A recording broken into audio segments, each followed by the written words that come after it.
Perón dice que el movimiento o la doctrina justicialista ansía la unidad, no la lucha. Uno de los momentos, a mi juicio, más importantes, el concepto forma parte de los conceptos de donde se pueden extraer más riqueza en función de su análisis, no solamente doctrinario, sino histórico, ¿no? Ansiar la unidad, no la lucha. Es decir, el peronismo ansía héroes, no ansía mártires. Acá aparece con mucha claridad, como en otros tantos momentos de la doctrina justicialista, las creencias religiosas, ¿no? El cristianismo, el papel del cristianismo como religión popular que tiene nuestro país, ¿no? Que acepta desde su origen el culto católico, apostólico y romano. Es muy interesante esta oposición entre el concepto del héroe y del mártir, ¿no? Porque nos remite a esta cuestión del martirologio, el martirologio cristiano, como ese repertorio de nombres, ¿sí?, que la Iglesia utiliza como ejemplos de personas que fueron capaces de entregar su vida antes de renunciar a su fe. Entonces hay que decir que cuando uno recuerda los nombres de los mártires, sobre todo los apologetas de los primeros siglos del cristianismo, sobre todo el siglo segundo, ¿no? Cuando uno piensa en San Justino, cuando uno piensa en Orígenes, en todos esos cristianos que murieron en martirio, ¿no?, antes de renunciar a su fe.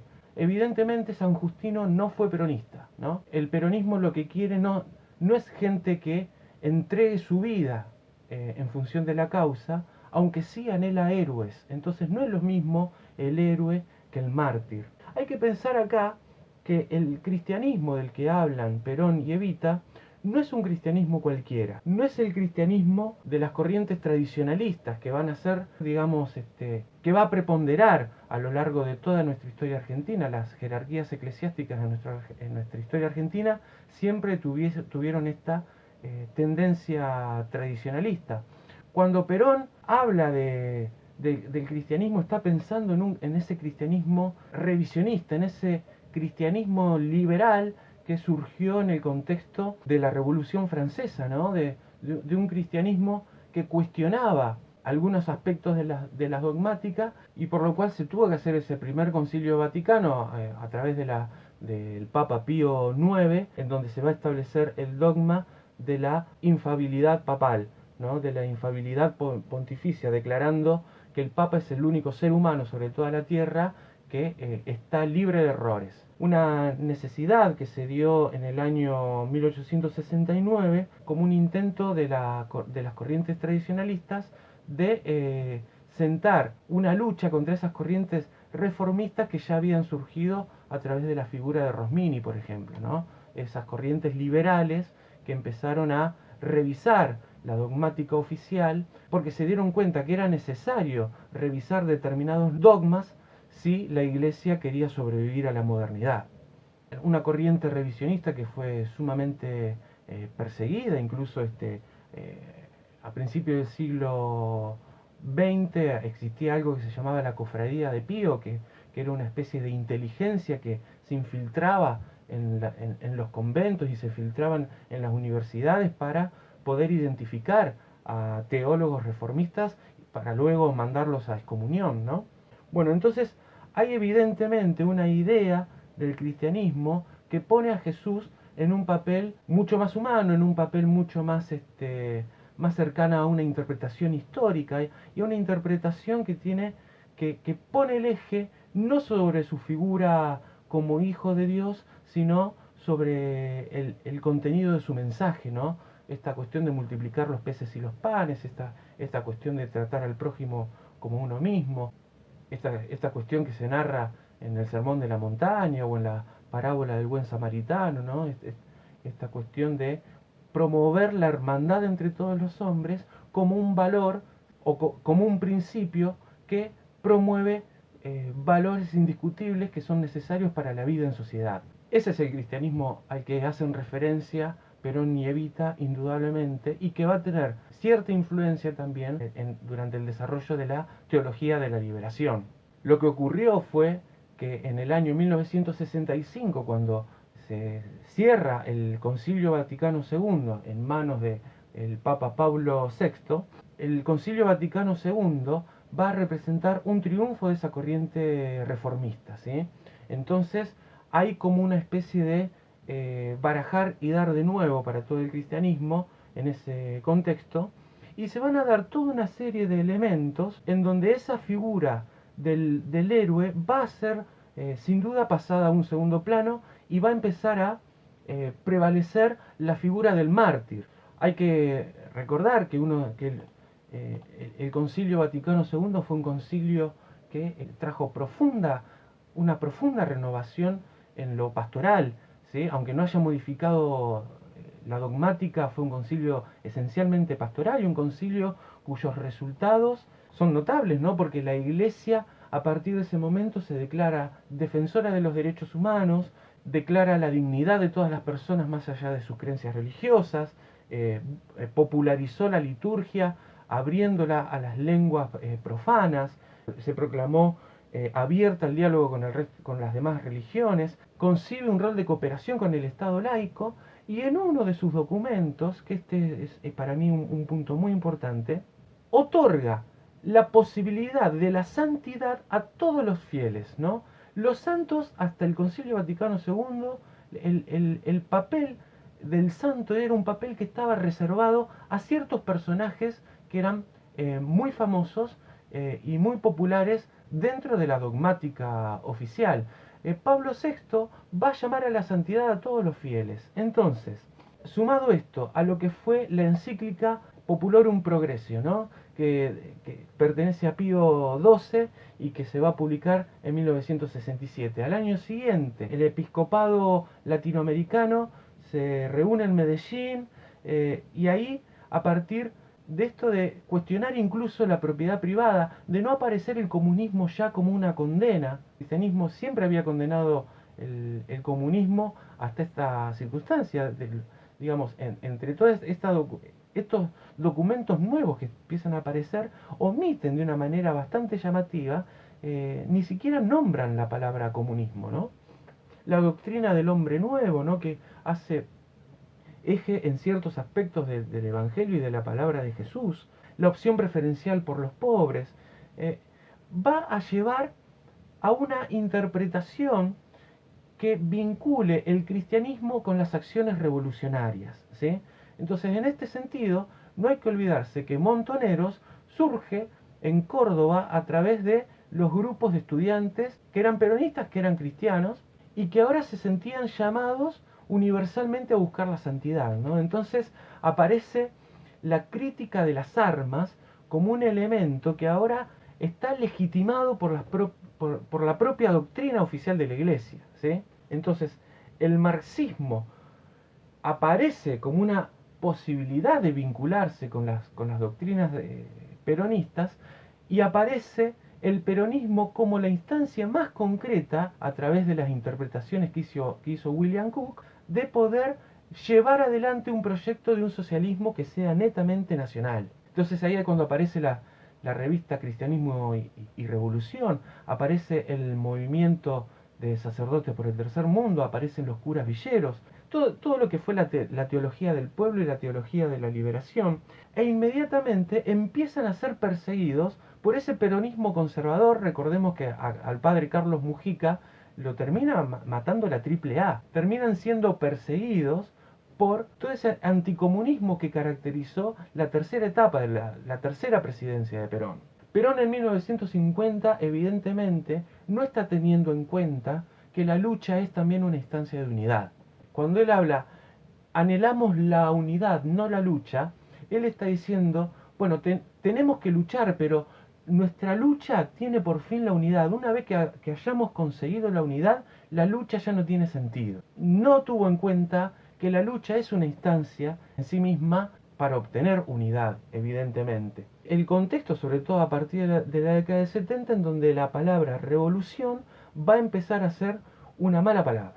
Y de repente nos vamos a olvidar que nuestro país es hijo de una revolución. Que Mariano Moreno, que Castelli, que Monteagudo, que San Martín, que Belgrano, que Juan José Paso, entre otros célebres personajes fueron verdaderos revolucionarios. Y la palabra revolución va a estar asociada con estos grupos que se van a empezar a interpretar como sediciosos, y a través de los organismos oficiales que instauran la verdad de la dictadura van a empezar a ser perseguidos, se van a producir desapariciones, etcétera, y la palabra revolución va a pasar a ser evidentemente una mala palabra, y nuestra historia oficial va a resultar ininteligible, porque de repente, no sé, pareciera que la Revolución Argentina o la Revolución de Mayo se llevó a cabo pidiendo permiso, cosa que no fue así. Frente a la crítica intelectual, frente a la crítica política, se establece la crítica de la violencia, ¿sí?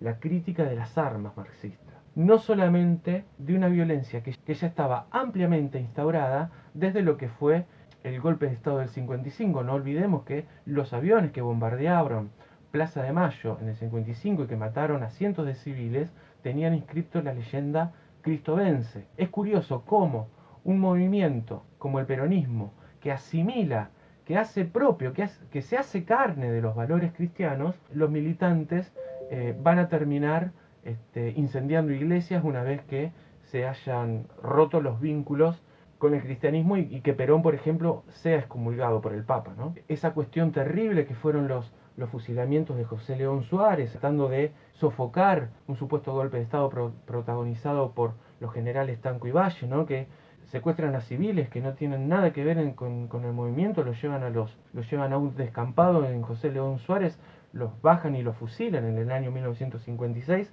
que es lo que va a narrar también Rodolfo Walsh luego cuando escriba el libro Operación Masacre, ¿no? La irrupción en toda esta escalada de violencia de el fusilamiento de Aramburu, ¿no? En 1970, en donde se da evidentemente un punto de inflexión, porque significa la entrada en el escenario político argentino de este grupo que es Montoneros, como un grupo revolucionario, ¿no? Y ya en la tercera presidencia de Perón, el asesinato de José Ignacio Rucci, uno de los laderos de Perón, una de las personas de confianza de Perón, sucede en 1973, y que no se lo adjudica a Montoneros inmediatamente, después se lo adjudicó, pero después volvió a desmentirlo. Muy probablemente José Ignacio Rucci haya muerto en una acción coordinada con el ERP y con otras fuerzas revolucionarias, pero que sin embargo Perón interpretó como que le tiraban un muerto en el escritorio para ejercer presión sobre las demandas sociales de este grupo, y la verdad es que Perón muere convencido de que Rucci lo mató a Montoneros, aunque eso hoy no sea tan claro como pensaba Perón. Un peronismo que a mediados de la década del 70 va a tener que pasar evidentemente a la clandestinidad, porque va a estar enemistado con esta otra rama del peronismo, que es el peronismo conservador que, más allá de lo que fue el golpe de Estado del 76, donde se van a prohibir los partidos políticos, va a ser el peronismo que termine triunfando en la década del 90, donde se va a instaurar en torno a los gobiernos de Menem y en torno a la necesidad de gobernar en función del consenso de Washington y todo ese escenario que se da luego de la caída del muro de Berlín, se va a instaurar un peronismo que es más bien desperonizante, ¿no? Estamos frente a la instalación del peronismo desperonizante, del peronismo que, así como Guillermo Moreno dijo recientemente que podemos peronizar el mundo, es un peronismo que va a buscar desperonizar el país, va a buscar la reducción de la política a la administración, va a pasar de una doctrina del Estado presente a una doctrina del Estado mínimo, va a tener una alianza con el poder comunicacional, va a operar en favor de los sectores más favorecidos de nuestra historia nacional frente al silencio de la gran mayoría de los medios de comunicación, donde van a aparecer algunos medios como el Página 12 como un verdadero foco de resistencia frente a esos ideales. Un medio, el Página 12, que hoy tiene tan buenos vínculos con el kirchnerismo, ¿no? Porque representa la pervivencia de ciertos ideales y de cierto peronismo, ¿no? Vamos a tener un Carlos Menem que se va a sentar a la mesa de Mirta Legrand y va a hablar maravillas de él, y de repente Carlos Menem va a aparecer rubio y de ojos celestes, sencillamente porque lleva adelante un programa económico que es el que termina favoreciendo a las clases más pudientes de nuestro país, y en donde van a aparecer programas de televisión y personajes verdaderamente tremendos, ¿no? Como Bernardo Neustadt, que le va a hablar, va a buscar explicarle en un lenguaje llano, en un lenguaje destinado a promover esta conciencia de sumisión y de colonialismo a esa famosa figura que fue Doña Rosa, ¿no? En donde le va a explicar por qué es necesario que exista desocupación, por qué es necesario el indulto y el perdón a los genocidas de la dictadura, entre otras cosas terribles, ¿no? Y finalmente, el año 2000, cumpliendo un poco el vaticinio de Perón, que decía que nos iba a encontrar libres o dominados, nos va a encontrar evidentemente dominados, con una herida abierta, con un país sin justicia con respecto a lo que fue el genocidio por el terror de Estado de la década de la última dictadura militar. Va a quedar en claro que no fuimos ni derechos ni humanos, ¿no? Y todo eso va a traer como un gran resultado el triunfo del escepticismo por parte de las capas más diversas de lo social, y sobre todo por mi generación, que en ese momento venía de una despolitización muy marcada como ideal político para instaurar en las juventudes, y un profundo escepticismo que se va a terminar manifestando cuando estalle todo ese sistema económico que se basaba a fuerzas de exclusión a partir del 2001, con el mensaje que se vayan todos. Bueno, indudablemente Perón leyó a Aristóteles, ¿no?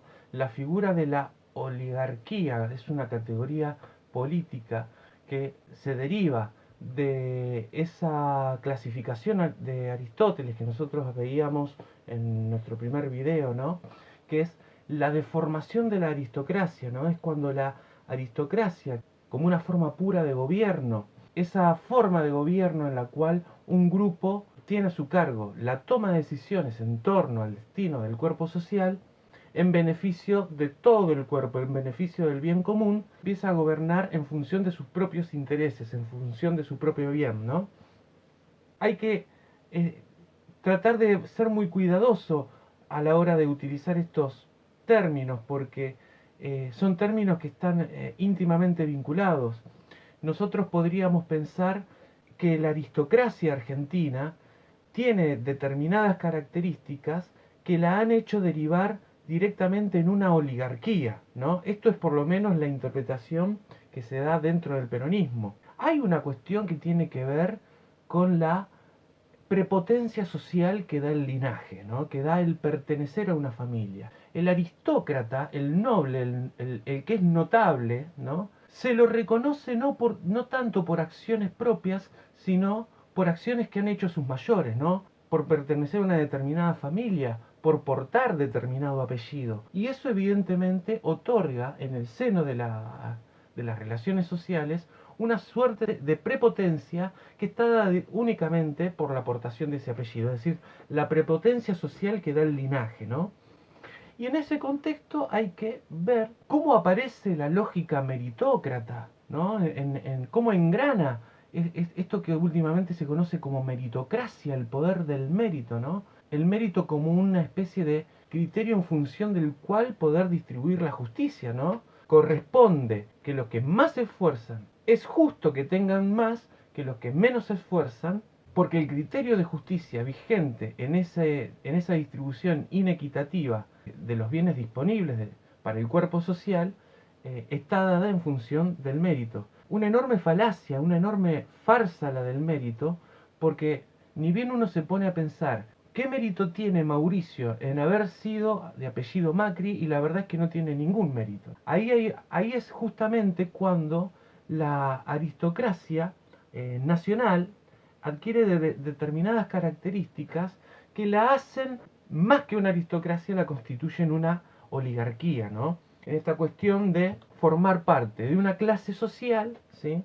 Que a través de esta prepotencia que da el linaje, siempre se consideraron los dueños del país porque son los dueños de la tierra. Hay evidentemente una idea que tiene que ver con la providencia divina que se manifestó privilegiando a estas determinadas clases a través del otorgamiento de la tierra. De una tierra que por el otro lado fue arrebatada, ¿no? En toda esa terrible campaña del desierto que logra incorporar la Patagonia al modelo productivo nacional y en donde la forma en la que se va a incorporar ese territorio al país la terminan resolviendo 7 personas sentadas en una mesa. Bastante poco de mérito hay ahí, bastante poco de trabajo como elemento que posibilita el tener derecho sobre esas tierras, porque evidentemente de mérito hay bastante poco. ¿Qué hubiera pensado Nietzsche? Es una de las grandes preguntas en función de esta supuesta aristocracia.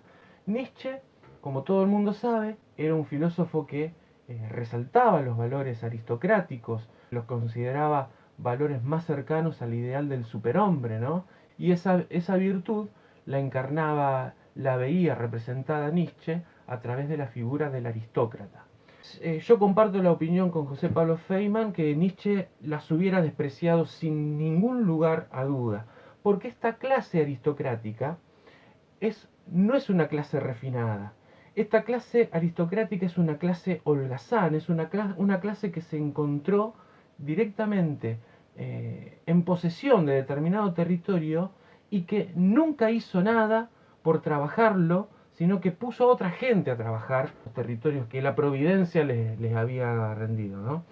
Europa representa para ellos la moda, no representa las fuentes de una cultura, no representa la historia, sino que representa la novedad. Una clase holgazana, una clase absolutamente chata intelectualmente y que logró consolidarse simplemente a través de la diferencia que daba la renta agraria diferencial, que daba ese privilegio de la posesión de la tierra y que a su vez, a diferencias del capitalismo europeo o del capitalismo en términos estrictos, en donde el capitalista suele reinvertir en sus bienes de capital para poder empezar a producir más y, si se quiere, empezar a ampliar el mercado y a tener mayor cantidad de fuentes de trabajo. La lógica del capitalismo agrario pampeano es una lógica que cuanto menos gente hago trabajar es mejor. Es decir, la plusvalía aplicada en el contexto de la renta agraria se maximiza notablemente y eso posibilitó la instalación de una supuesta aristocracia que se dedicó a despilfarrar las ganancias que se obtenían en torno a la posesión de la tierra y en el marco del modelo agroexportador. Ese despilfarro que se dio a través de la construcción de palacios en donde vivían solamente un matrimonio, ¿no? Una idea de ya no saber qué hacer con el dinero y que en lugar de ponerlo al servicio del desarrollo del país, termina siendo despilfarrado en el Castillo de los Luros, en el Palacio Anchorena, en el Palacio Sanssouci, en la estancia San Jacinto, que eran todas grandes edificaciones que estaban destinadas para simplemente ir a pasar un fin de semana, ¿no? En un contexto en donde el resto de la población vivía subsumida en la miseria, pero sin embargo esto tiene que resultar a la mentalidad conservadora comprensible porque detrás de ello se oculta el mérito. ¿Cuál mérito? La lógica del mérito en nuestro país es una lógica absolutamente falsaria, es una farsa, pero que sirvió sin embargo para constituir las bases de esta oligarquía que se caracterizó por el odio a las clases sociales que consideraba inferiores. Cuando aparece el peronismo, cuando aparece el 17 de octubre, cuando se da la gesta del 17 de octubre del 45, es notorio cómo la literatura inmediatamente empieza a tratar de construir retratos sobre esa situación, ¿no? Entonces aparece, por ejemplo, el cuento Casa Tomada de Julio Cortázar, una enorme metáfora sobre lo que sentían las clases dominantes frente a ese aluvión zoológico que de repente nos está tomando la casa, ¿no? Un cuento que termina ilustrando cómo ese matrimonio de hermanos, ¿no? Que se pueden dar el lujo de vivir sin tener que trabajar, como dice en el mismo texto, que todos los meses nos llegan el dinero de las estancias y ellos viven una vida absolutamente aburrida, sin nada que hacer, una vida de holgazanes, ¿no? De repente se encuentran con que les empiezan a tomar la casa y ellos prefieren abandonar la casa, prefieren dejarle la casa a esas personas a las que nunca ven porque no quieren ni siquiera mezclarse. Es decir, prefieren abandonar la casa antes de sentarse a charlar con ellos, antes de negociar. Evidentemente es una expresión del odio de clase que ya Julio Cortázar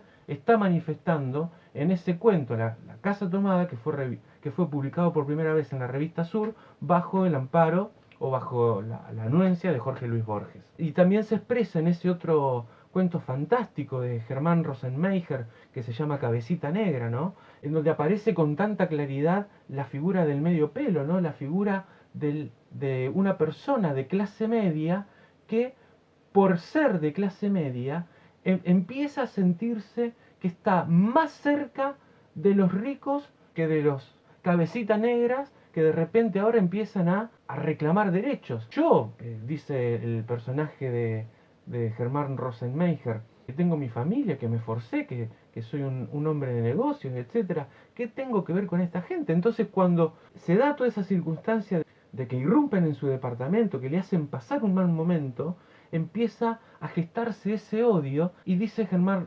Rosenmeijer, el señor Lanari recordó ese día en el que los cabecitas negras se lavaron las patas en la fuente y empieza a sentir un odio que lo afirma, ¿sí?, en su propia condición de clase media. Es decir, el odio está fundado en la clase media en no querer ser efectivamente lo que se es. Negro siempre es el otro. Cuando yo le digo negro al otro, estoy asumiendo o estoy validando mi propia condición de blanco. Toda acusación significa una validación del sujeto que acusa, en tanto que puede establecer una diferencia. Por eso siempre negro es el otro, ¿no?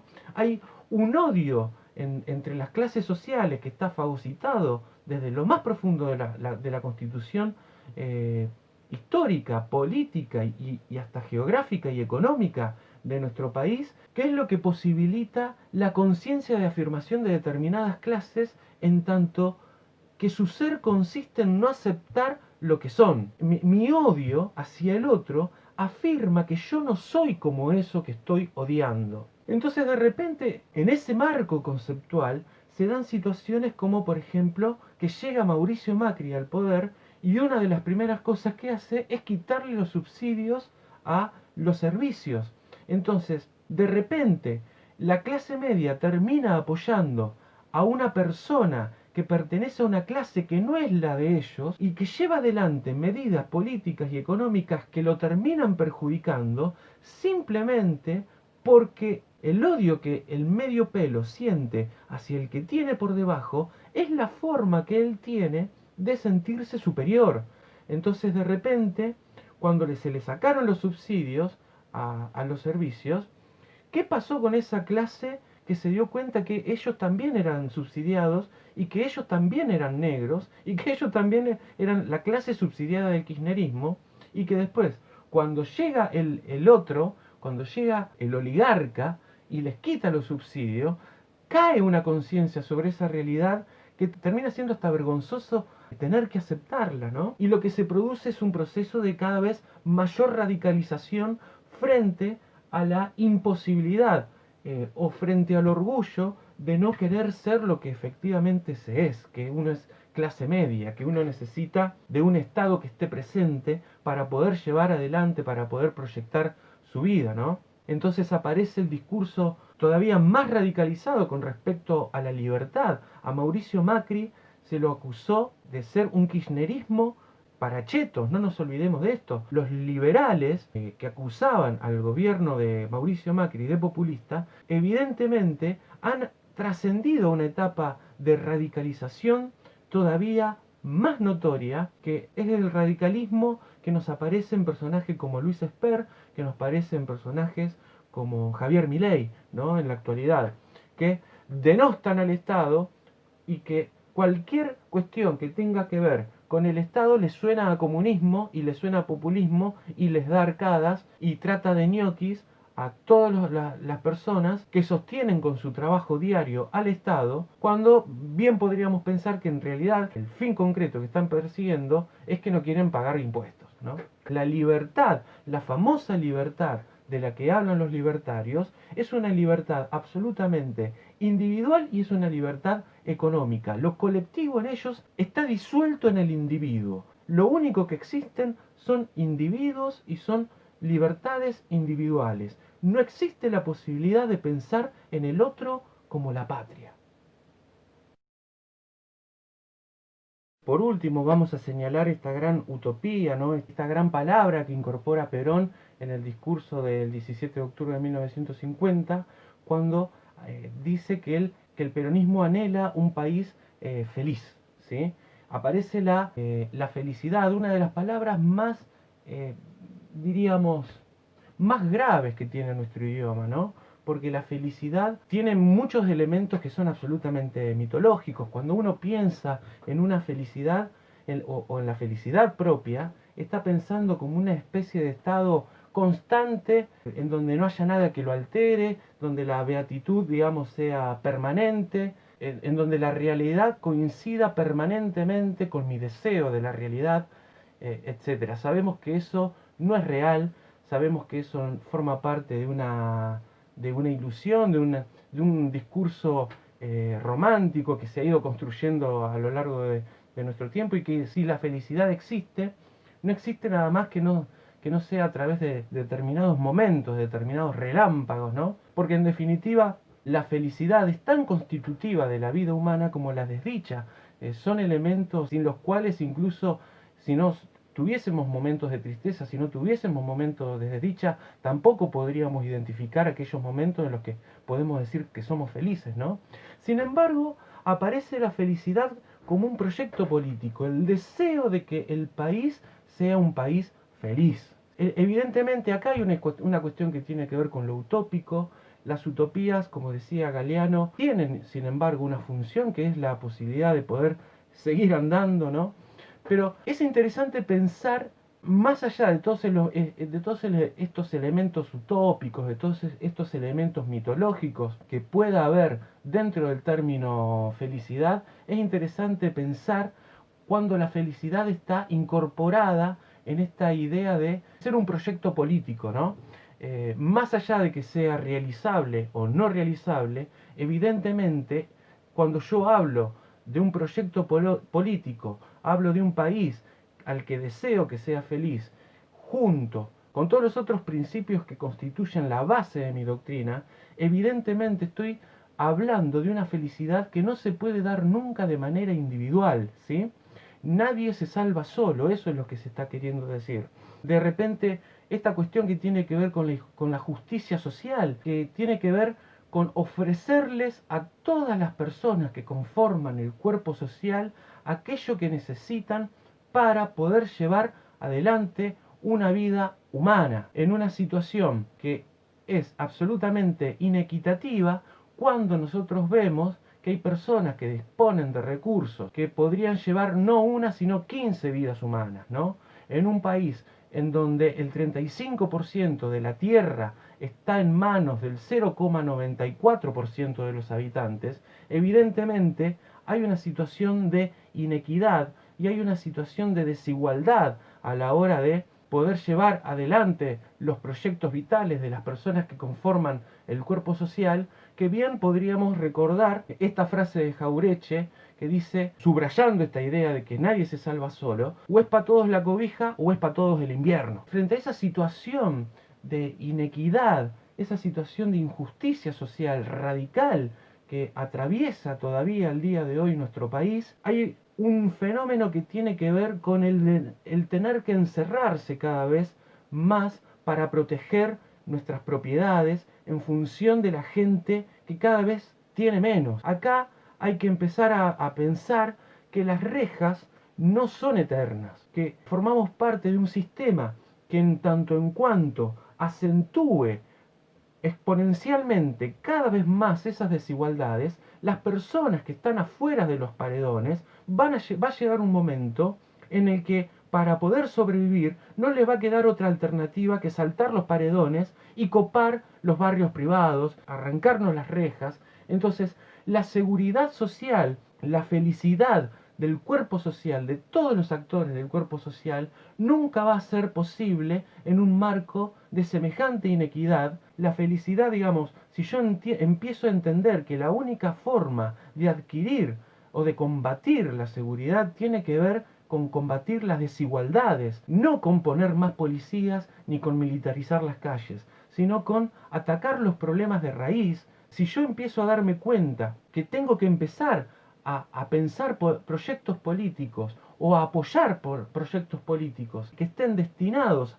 a curar las desigualdades, es la única manera en la que cada uno de nosotros puede llegar a sentirse medianamente seguro, y esta seguridad nunca se va a poder dar sola, nunca vamos a poder vivir en un país en donde uno pueda ser feliz porque se siente seguro de sí mismo, siendo que se prolongan en el tiempo cada vez más políticas que están destinados a ensanchar las brechas de la desigualdad. Va a llegar un momento en el que no va a haber muralla, no va a haber reja que proteja y los desposeídos van a terminar saltando los paredones porque es la única forma, el único camino que van a poder encontrar para poder darle de comer a sus propios hijos. Entonces esta idea de la felicidad hay que pensarla como que solamente cada uno de nosotros se va a poder salvar si salva o si piensa en cómo salvar al otro. Uno de los grandes fundamentos que tiene el Estado, ¿no?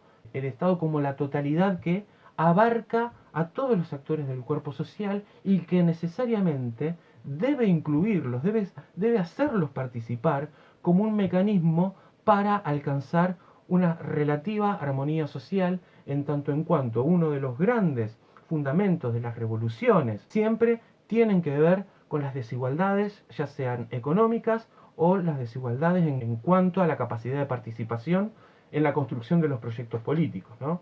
A mí me gusta pensar mucho en una frase de la felicidad que da un poeta griego antiguo del siglo V a.C., que es Píndaro. Píndaro da una definición de la felicidad que a mí me parece extraordinaria. Píndaro le desea a una persona que sea feliz. Cuando le regala ese deseo de felicidad, le dice: ojalá llegues a ser el que ya eres. Llega a ser el que eres. No hay mejor manera de pensar la felicidad cuando la realidad que yo soy coincide con mi proyecto de ser. Es decir, cuando esto que yo quiero ser se palma como realidad. Pero para esto es necesario hacer todo un proceso que nos aleje en cierta manera de las urgencias del mundo. Es necesario un proceso de autoconocimiento, pero sobre todo es necesario un proceso de autocomprensión y de aceptarse en términos no solamente psicológicos o en términos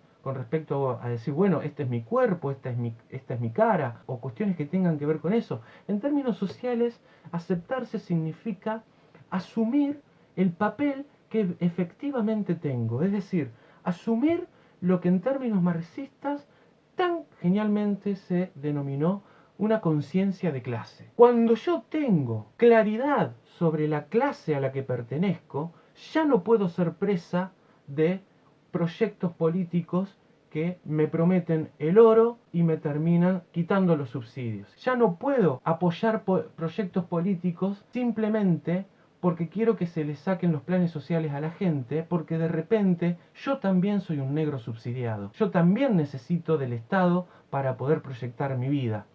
Entonces, cuando adquiero mi conciencia de clase, mi conciencia como que yo soy un sujeto que trabaja, como que yo no tengo 500 hectáreas a partir de las cuales poder vivir de manera medianamente holgada, sino que tengo que ganarme el mango con el sudor de la frente, solamente cuando yo me conozco en términos sociales, en el marco de una proximidad con los que tengo alrededor, y empiezo a desconfiar de los espejos, ¿no? Como dice Dolina, empiezo a desconfiar de ese espejo que de repente me hace ver como rubio, cuando yo en realidad soy morocho y viví toda mi vida entre morochos, ¿no? Cuando empiezo a desconfiar de la imagen que me devuelven los medios de comunicación, que promueven el odio hacia aquellos que tengo por debajo, porque es la manera que encuentro de autovalidarme y de acercarme más en ese sentido aspiracional a esas clases a la cual en realidad no solamente no pertenezco, sino que no voy a pertenecer nunca, porque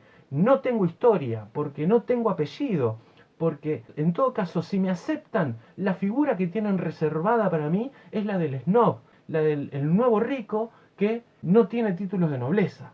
Cuando yo empiezo a tomar conciencia de la clase social a la que pertenezco, cuando yo empiezo a darme cuenta y a reconocer quién soy, el proyecto de mi ser es cuando tiene posibilidades de concretarse con lo que efectivamente soy. Llego a ser el que soy. Y este llegar a ser el que soy es la manera más concreta que yo conozco por lo menos y que expresa Píndaro en el siglo V a.C. para pensar la felicidad. Una felicidad que por supuesto incluye a los que tengo al lado.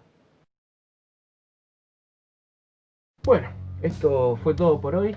Vamos a seguir charlando en el próximo video con la intención de que nos podamos meter precisamente en cuestiones de economía. Vamos a desarrollar algunos principios económicos para entender no solamente cómo se da el pensamiento económico del peronismo, sino que yo también estimo que a través de los principios que vamos a ver, vamos a poder comprender bastante más el mundo en el que vivimos y a su vez, si entendemos el mundo en el que vivimos, vamos a poder proyectar el mundo que queremos, ¿no? Así que bueno, nos vemos el próximo video.